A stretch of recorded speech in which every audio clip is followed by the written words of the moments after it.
चळवळीतील महानायिकांनी योगदान दिलं त्या सर्व महामानवांना महानायिकांना विनम्र अभिवादन करत या मातृतीर्थ ते शिवतीर्थ मुक्त संवाद अभियान जो 30 तारखेपासून राष्ट्रमाता मा जिजाऊ यांना अभिवादन करून सिंदखेड राजा बुलढाणा इथून निघालेला हा काफिला आज तब्बल 29वा दिवस 29व्या दिवशी तब्बल 10वी लोकसभा 27वी विधानसभा करत मजल दर मजल करत इथपर्यंत पोहोचला आहे।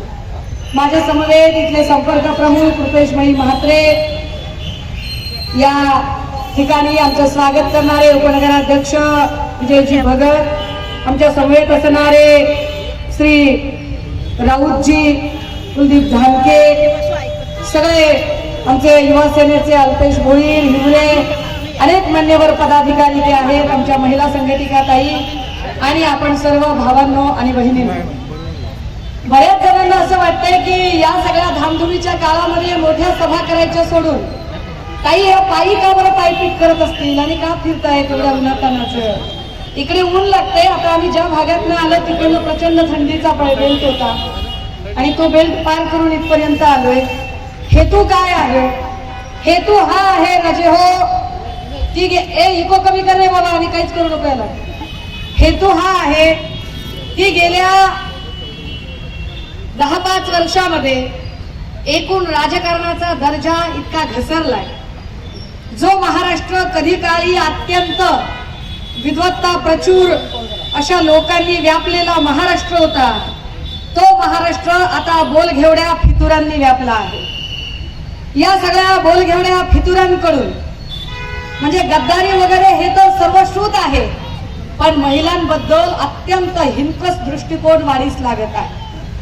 एकीकडे ही सगळी मंडळी म्हणत आहेत की आम्ही प्रभू श्रीराम, पण मुळात त्यांना रामच कळलेला नाही। यांना जर राम कळलेला असता तर राम मर्यादा पुरुषोत्तम होते हेही कळलं असतं।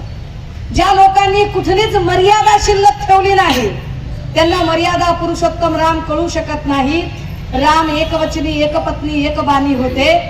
मला एकपत्नीवर आता जास्त बोलायचं नाही, कारण आत्ताचा एकूण सिनोरिओ बघता कधी खासदार राहुल शेवाळेवर एखादी रिंकी बक्सला नावाची एखादी माय माऊली प्रचंड तक्रारी करते, व्हिडिओ सादर करते, सगळे पुरावे देते, पण उभ्या भारतात तिची एकही पोलीस कंप्लेंट लिहून घेतली जात नाही का? कारण खासदार राहुल शेवाळे सत्ताधाऱ्यांच्या सोबत असतात। मी स्वतः अनेक पोलीस स्टेशन मध्ये जाते की अरे अर्वाच्य आणि गलिच्छ भाषा वापरली आहे गद्दार गँगच्या एका आमदाराने, एकही पोलीस स्टेशन तक्रार नोंदवून घेत नाही। अहो हे तर सोडा, लोकसभेमध्ये संसद रत्न प्राप्त खासदार सुप्रिया सुळेंबद्दलही अर्वाच्य भाषा सत्तार वापरतात, पण त्याच्यावरही काहीच कारवाई होत नाही। सोलापूरमध्ये भाजपचा अध्यक्ष श्रीकांत देशमुख याच्या विरोधात निर्मला यादव नावाची एक मायमाऊली रोज सोशल मीडियामध्ये दाद मागते, तिच्यावरही कुणी लक्ष देत नाही। अगदी आजची ताजी बातमी आहे, मिड डे आणि टाइम्स ऑफ इंडियानं फ्रंट पेजला बातमी घेतली आहे। बातमी काय आहे? मंगेश साटमकर नावाच्या माणसावर बलात्काराचा आरोप होता। सगळेच्या सगळे पुरावे त्या मायमाऊलीनं सादर केले। साटमकरने जसा ही गद्दार गँगकडे प्रवेश केला, आज पोलीस साटमकरला बलात्काराच्या आरोपातनं क्लोजर रिपोर्ट देत आहे। हा विशेष आहे, म्हणजे त्यांच्याकडे गेला की बलात्कारी असो की खुनी असो की दरोडेखोर असो, कमला डिटर्जंट केक सब कुछ ओके कर देगा, काही बोलायचंच काम नाही।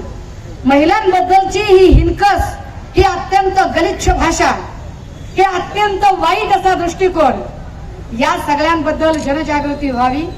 खऱ्या अर्थानं आम्ही मा रमाईच्या, मा जिजाईच्या, मा सावित्रीच्या, फातिमाबी शेख, ताराराणी शिंदे, अहिल्यादेवी होळकरांच्या लेकी आहोत। आणि कुणी जर अशा पद्धतीने जर इतक्या गलिच्छ भाषेत बोलत असेल तर त्या संबंधाने पूर्ण राज्यभरात एक जनजागृती झाली पाहिजे।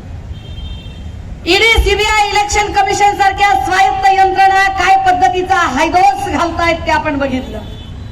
10 पक्ष फिरून आलेला राहुल नार्वेकर, ज्यांची स्वतःची पक्षनिष्ठा नावाची त्यांच्याकडे. ते इतरांना सांगतायत तुझा हा पक्ष तुझा तो पक्ष, खिरापत वाटल्यासारखे पक्ष वाटतात. लोक बघतात ही सगळी गोष्ट. ईडी सीबीआय वरती ज्याने ज्याने आरोप केले तो तिकडचा व्हिडिओ स्पेशालिस्ट मुलुंडवाला, हिसाब तो देना पलिंगा. तो हिसाब तो देना पलिंगा वाला एवढ्या लोकांवर त्याने ईडीचे आरोप केले. माध्यमांमध्ये हे सगळं सर्वश्रुत आहे. एका एक असा रिपोर्ट दाखवावा की किरीट सोमय्याने ज्याच्यावर आरोप केला त्याला शिक्षा लागली. किरीट सोमय्याने ज्याच्यावर आरोप केले ते नंतर सत्ताधाऱ्यांच्या सोबत गेले आणि त्या प्रत्येकाला क्लीन चिट मिळाली. म्हणजे किरीट सोमय्या हा माणूस भ्रष्टाचार बाहेर काढत नाही, तर किरीट सोमय्या नावाचा माणूस फक्त आणि फक्त विरोधकांमधल्या एका माणसाला पकडून ब्लॅकमेल करायचं काम करतो. किरीट सोमय्या हा ब्लॅकमेलर माणूस आहे, हा भाजपचा नेता वगैरे नाही. मला आनंद आहे, मी भाजपचा आभार मानले पाहिजेत, मी भाजपचं अभिनंदन केलं पाहिजे की बाकी काही का असे ना, भाजपच्या कार्यकर्त्यांनी किती का सतरंजा उचले ना आणि 45 पैशांच्या हिशोबाने किती का मेसेजेस फिरवे ना, पण जेव्हा काही द्यायची वेळ येते तेव्हा भाजपा इमाने इतबारे काँग्रेसच्या आणि आमच्यासारख्या पक्षातल्या लोकांना घेऊन देते. मूळ भाजपाईंना ती काहीच देत नाही. आम्ही आभार मानतो. मिलिंद देवरा असतील किंवा अशोकराव चव्हाण असतील, या सगळ्यांना जे भाजपने भरभरून दिलं, आम्ही आभारी आहोत. आणि आम्ही आभारी याहीसाठी आहोत की एवढा आक्रस्ताळेपणा केल्यानंतरही आणि इतका नीचतम स्तर गाठल्यानंतरही नारायण राणेच्या पदरात काही पडलं ना, भाजपच्या महिला आघाडीतल्या आक्रस्ताळ्या बायकांच्या पदरात काही पडलं. किमान भाजपला तो सेन्स आहे की कुणाला द्यावं कुणाला नाही द्यावं. नारायण राणेला दिलं नाही, त्यांनी काँग्रेसच्या लोकांना दिलं. राजे हो, हे म्हणाले होते की आम्ही भ्रष्टाचार संपवणार आहोत. कसा भ्रष्टाचार संपवला? आपल्याला हे बाराखड्या शिकवत होते. ए फॉर आदर्श घोटाळा, बी फॉर भूसपोस घोटाळा, सी फॉर चारा घोटाळा, डी फॉर दालन, E for Enron, F for forest, G for गायरन, एच फॉर हवाला, S for sugar and T for Telgi. हे आपल्याला बाराखड्या शिकवत होते. पण हे जेवढे आरोप केले ही सगळीच्या सगळी माणसं भाजपने स्वतःच्या मांडीवर घेतली. एका अर्थाने महाराष्ट्र स्वच्छही झालेला आहे की सगळेच्या सगळे भ्रष्टाचार ही आता भाजपमध्ये गेले आहेत. ही उमेद आहे, ही उमेद आहे. मला वाटतं पानगळ झडली की नवी पानं फुटायला मदत होते. ती नवी पानं फुटतायत, नवी अंकुर फुटतायत. भिवंडी लोकसभेतून आमचा रुपेश म्हात्रे सारखा एक खंबीर भाऊ, जो खंबीर भाऊ इथल्या लोकसभेचे प्रश्नही समजू शकतो आणि ताकदीने इथे या सगळ्या लोकांशी अत्यंत छान पद्धतीने सामावून समायोजन आणि समन्वय करू शकतो. ही सगळी नवी नेतृत्वाची पिढी तयार होत आहे. ही सगळी माणसं ताकदीने, ते गणेश राऊत असतील, धानकेजी असतील, ही सगळीच माणसं ताकदीने लोकांचे प्रश्न सोडवण्यासाठी पुढे येत आहेत. दादा हो, हा मुक्त संवाद कशासाठी? तर हा मुक्त संवाद याहीसाठी कि दर महिन्याला पंतप्रधानांनी यायचं आणि म्हणायचं मैं मन की बात करूंगा, और मन की बात में क्या बोलूंगा कि गटर में से गैस निकलता है, मन की बात में क्या बोलूंगा तो उधर अमेरिका में क्या हुआ, ऑस्ट्रेलिया में क्या हुआ, और दादा इधर देखना इंडिया में कितना जल रहा है, इधर मणिपुर जल रहा, उस पर बात नहीं कर रहे. मणिपुर में इतना सब कुछ हो रहा, उस पर बात नहीं कर रहा, उधर की मन की बात. मुक्त संवाद यासाठी आहे की बहुत हो चुकी मन की बात, अब सुनेंगे जन की बात. आम्ही लोकांचं म्हणणं ऐकायला आलोय, लोकांशी बोलायला आलोय, लोकांचे प्रश्न समजून घ्यायला आलोय. आणि हे लोकांचे प्रश्न समजून घेत असताना अनेक ठिकाणी अनेक प्रकारचे प्रश्न समोर येतात. काल आम्ही महाविकास आघाडीच्या सगळ्या पदाधिकाऱ्यांच्या सोबत चर्चा करत होतो. महाविकास आघाडीचे पदाधिकारी सांगत होते काय पद्धतीने भिवंडीचं एकूण वातावरण करून टाकले. मुरबाड रेल्वेचा प्रश्न, मुरबाड रेल्वेसाठी केलेलं भूमिपूजन आणि त्यानंतर त्याच्याकडे अजिबात लक्ष न देणं, आसनगाव साठीच्या ज्या लोकल सोडल्या जातात त्या लोकलचा साधा इथल्या चाकरमान्यांचा प्रश्न, या प्रश्नांवर खरंच तोडगा काढलाय का? एकूण भिवंडी परिसरामध्ये 13 छोटी धरणं, 4 मोठी धरणं, एवढी मोठी धरणं असून सुद्धा धरण उशाला आणि कोरड घशाला अशी आपली परिस्थिती आहे. भिवंडीकरांचा पाण्याचा प्रश्न अजून सुटलेला नाही, इथल्या रस्त्यांचा प्रश्न आहे, अनेक गोष्टी आहेत. या सगळ्यांच्या विरोधात आपण कपिल पाटलांना बोलावं म्हटलं तर त्या बिचाऱ्याला वेळ कुठे आहे? खरं तर पंचायत राजशी संबंधित खातं कपिल पाटलांना दिलं, पण कपिल पाटलांना त्याचा उपयोग करून घेता आला नाही. त्याचा परिणाम असा झाला की लोक आता कपिल पाटलांकडून पाठ फिरवतात, कपिल पाटलांशी बोलायचं टाळतात, कपिल पाटलांकडे जाण्याचं टाळतात. हे कपिल पाटीलच्या हे लक्षात आलं की आता आपण गर्दी जमवू शकत नाहीये, कारण गर्दी गद्दारांकडे येत नाही, ही निष्ठावंतांची मांदियाळी खुद्दारांच्या सोबत असते. मग काय करावं? मग कपिल पाटलांनी एक नवी शक्कल लढवली. बघा हा गर्दी जमवण्याचे, मला वाटते उद्या परवा असेल तो कार्यक्रम, आजच आहे का? मग गौतमी पाटील, काय कपिल पाटील तुमच्या कामाचा प्रभाव राहिला, जर तुम्हाला गर्दी जमवण्यासाठी गौतमी पाटीलची गरज पडत असेल तर भाजपने गौतमी पाटीलला तिकीट द्यावं. कपिल पाटीलला कशाला तिकीट द्यायचं जर कपिल पाटीलची तेवढी पात्रता नसेल तर? म्हणजे मग गौतमी पाटलांनी तिकडे गाणं म्हणायचं पाटलाचा बैलगाडा, आणि शिंदे फडणवीसांनी इकडे महाराष्ट्रात केलाय राडा, सगळ्या राजकारणाचा चिखल करून टाकलाय. दादा हो, हा मुक्त समाज याहीसाठी आहे की हा राजकारणाचा चिखल कमी करायचा असेल, कारण कमळं तेव्हाच उगवतात जेव्हा चिखल जास्त वाढतो. चिखल वाढलाय, जातीय द्वेषाचा, धार्मिक द्वेषाचा चिखल वाढलाय. अनेक प्रश्न अनुत्तरित आहेत. ना पेन्शनरचा प्रश्न सुटलाय, ना अंगणवाडी सेविकांचा, ना आशा वर्करचा. हे जे आमचे सगळे पोलीस भाऊ आहेत ना बंदोबस्ताला, त्या सगळ्या पोलीस भावंडांचा तर काही धाकच राहिला नाही. काय त्यांचा धाक राहील बरं? सत्ताधाऱ्यांमधलाच एक आमदार, आपला भातसाही जाऊ देते आता, पण सत्ताधाऱ्यांमधलाच एक जण सांगतो काय करायचंय ते करून घ्या. आपला बाप सागर बंगल्यावर बसलाय. अहो कणकणीत राहतात नारायण भाऊ, सागर बंगल्यावर कोण राहते? असं कुठं असतंय का की सागर बंगल्यावर जर देवेंद्र भाऊ राहतात आणि हा म्हणतोय आपला बाप सागर बंगल्यावर बसलाय, नारायण भाऊच्या जीवाला काय वाटत? वाह्यातपणाचा काही एक म्हणजे किती वाह्यातपणा करावा, काय काय काय वागावं. काल परवा त्या पठ्ठ्याने सांगितलं की अय पोलिसांनो काय कराल, फार फार तर माझा व्हिडिओ रेकॉर्ड कराल ना, व्हिडिओ रेकॉर्ड करा आणि आपल्या आपल्या बायकांना दाखवा. किती मुजोरपणा, किती माजोरडेपणा आहे, सत्तेची किती मस्ती आणि कसली ही चरबी आहे. आणि आमच्या पोलीस भावांपैकी एकाही भावाने नितेश राणेच्या या स्टेटमेंटच्या विरोधात एकही गुन्हा दाखल करू नये, ही कसली लाचारी आहे? हे कसलं मांडलिकत्व पत्करलं आहे की एरवी तुम्ही निष्ठावंत शिवसैनिकाने जरा काही बोललं की लगेच 353 दाखल करायला पुढे होता. 323, 324, 307 हे तर ठरलेली तुमची कलम आहेत. लोक पोलीस स्टेशन मध्ये गोळ्या घालायला लागले, पोलीस स्टेशन मध्ये गोळ्या, लोक फेसबुक लाईव्ह करून मर्डर करायला लागले. एवढं कधीच राजकारण रसातळाला गेलं नव्हतं जे देवेंद्र फडणवीस नावाच्या गृहमंत्र्यांनी अत्यंत कलुषित राजकारण केलं. फडणवीसांनी इथल्या सगळ्या महाराष्ट्राचे अक्षरशः चिखल करून टाकला. इथल्या आधी हिंदू मुस्लिम दंगल पेटवायचा प्रयत्न केला, लव जिहाद वगैरे सगळ्या कपोल कल्पित कथा पुढे आणल्या. या कपोल कल्पित कथांवरती मग राणासारखे आणि काही चिल्लर पाल्लर लोक पण पुढे आणली, जी जाणीवपूर्वक मुस्लिमांच्या विरोधात गरळ ओकायला लागली. पण सगळ्याच मुस्लिम भावंडांचं कौतुक केलं पाहिजे, अभिनंदन केलं पाहिजे की मुस्लिम भावंडांनी अजिबात दाद दिली नाही आणि त्यांनी सामाजिक सलोखाही बिघडू दिला नाही.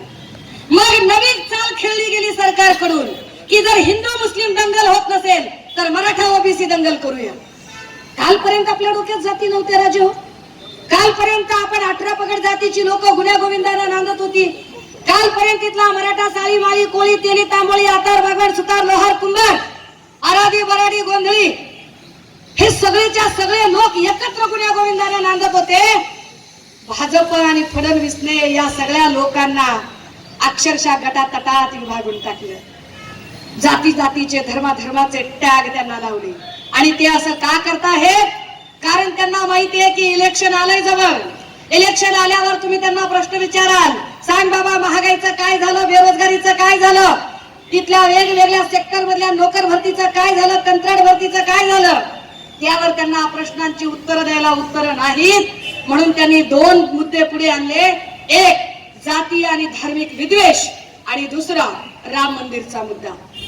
राजे हो, जर यांना रामाबद्दल आदर असता तर राम हा राजकारणाचं टूलकिट त्यांनी केलं नसतं. अरे तुम्ही सगळे हिंदू ना, माझ्या माहितीप्रमाणे आम्ही जे हिंदू लोक आहोत, आमच्या मराठवाड्यात तरी, तुमच्याकडे काही माहित नाही मला, पण जेवढं मला आकलन आहे, हिंदू धर्मामध्ये पौष महिन्यात कुठलंही शुभ कार्य करत नाही.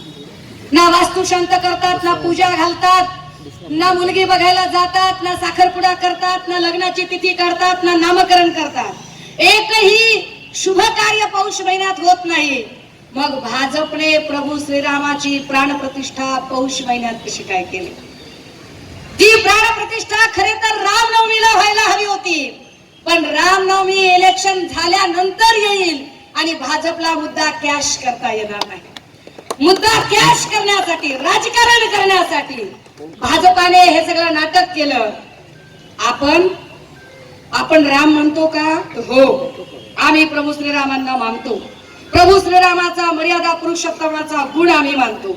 म्हणून तर आम्ही बाहेर निघालो ना, की प्रभू श्रीरामाचे राज्य जर कपट कारस्थानाने हिरावले असेल आणि त्यांना कपट कारस्थानाने राज्य हिरावून घेऊन त्यांना एका वनवासाला पाठवले, अगदी त्याच पद्धतीने सन्मान्य पक्षप्रमुख उद्धव साहेबांना ईडी सीबीआय इलेक्शन कमिशनच्या सह्याने शिंदे फडणवीसांनी कपट कारस्थान करून वर्षावरून पायऱ्या उतरायला भाग पाडले. हे मी बोलत नाही, हे स्वतः एकनाथ शिंदेंनी अभिनंदनाच्या ठरावाला उत्तर देताना सभागृहाच्या पटलावर सांगितलं की हे सरकार पाडणं आम्हाला शक्य झालं नसतं जर देवेंद्रजींनी मदत केली नसती. देवेंद्रजी आम्हाला रात्री अपरात्री येऊन भेटायचे, वेश बदलून भेटायचे, हे शिंदे सांगतात. आमच्या अमृता वहिनी सांगतात, आपण काहीच नाही. आमच्या अमृता वहिनी म्हणतात, देवेंद्र असं हुडी बिडी घालून यायचा, जो गॉगल बिगुल घालायचो आणि कुठे जायचा, मला कळायचं नाही की देवेंद्र कुठे जातो, कुठे जातो.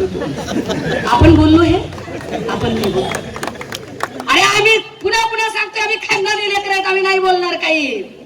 हे सगळं शिंदेंनी बोललं, हे सगळं फडणवीसांच्या पत्नीने सांगितलं. राजे हो, त्याच फडणवीसांनी सभागृहाच्या पटलावर सांगितलं की माझ्या पत्नीला अनिक्षा जयसिंगानी नावाच्या बाईने ब्लॅकमेल केलं, माझ्या घरात ती बाई घुसली, माझ्या पत्नीवर स्पाईंग केलं, माझ्या पत्नीचे व्हिडिओ शूट केले.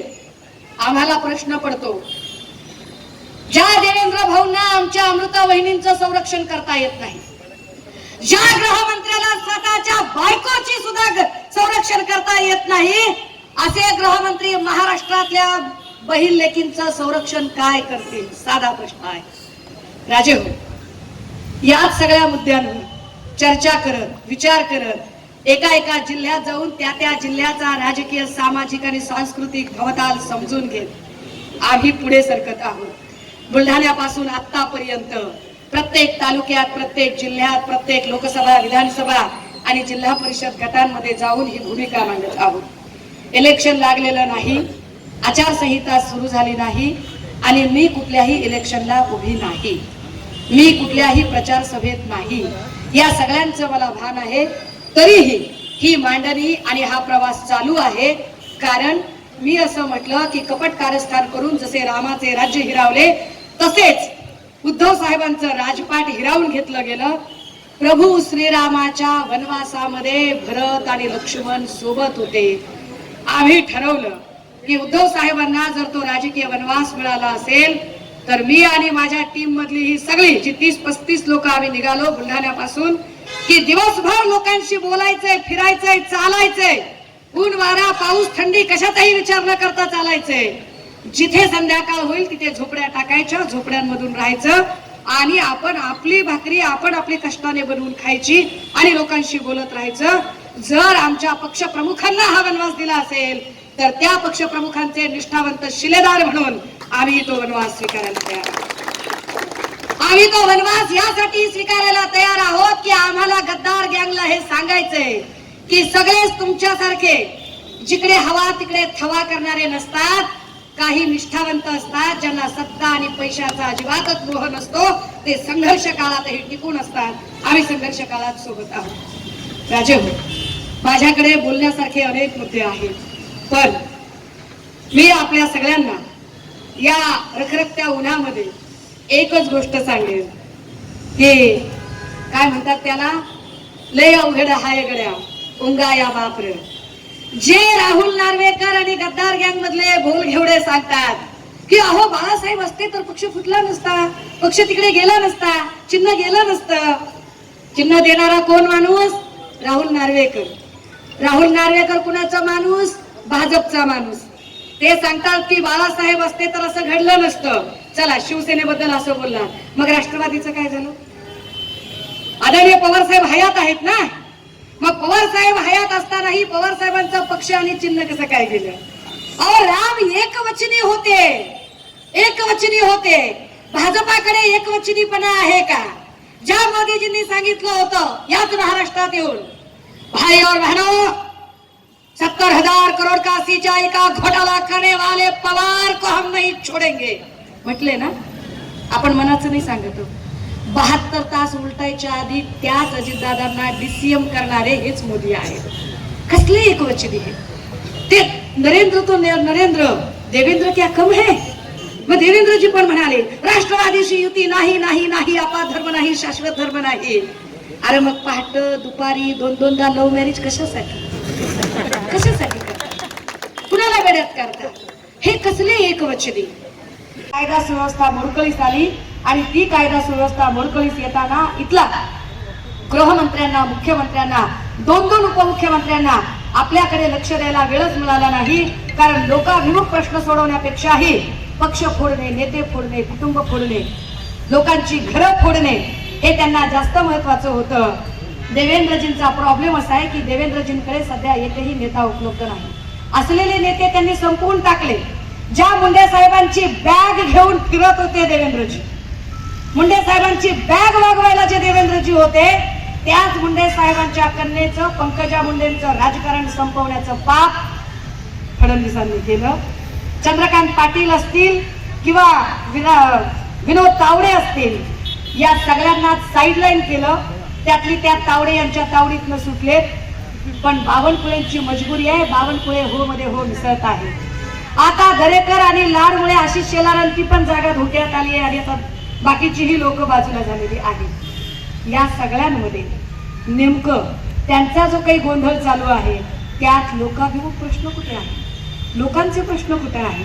लोकांच्या प्रश्नांवर चर्चा करायला सरकार पक्षाला वेळ नाही. आणि म्हणून आम्ही असं ठरवलं की आपण लोकांमध्ये जाऊ द्या. काय त्यांना धुडगूस घालायचं ते घालू देत. आपण लोकांमध्ये जाऊया, लोकांशी बोलूया, लोकांचे प्रश्न समजून घेऊया. आणि म्हणून आज 29वा दिवस रोज एका गावात, एका शहरात, एका वेगळ्या भागामध्ये जाऊन हे मंथन, चिंतन आणि चर्चा सुरू आहे. आपण सगळ्यांनी इथे आम्हाला इतक्या आपुलकीने वेळ दिला, हे छान स्वागत केलं. ज्या अर्थी एवढं सगळं होऊनही शिवसेनेसाठी इतक्या उत्साहाने लोक रस्त्यावर येतात, याचा अर्थ खात्रीने शिवसेना पुन्हा एकदा सत्तेत तर कमबॅक करेलच करेल, पण ती भिवंडी लोकसभेतही कमबॅक करेल. जय हिंद, जय महाराष्ट्र. एक जोरदार घोषणा देऊया. अरे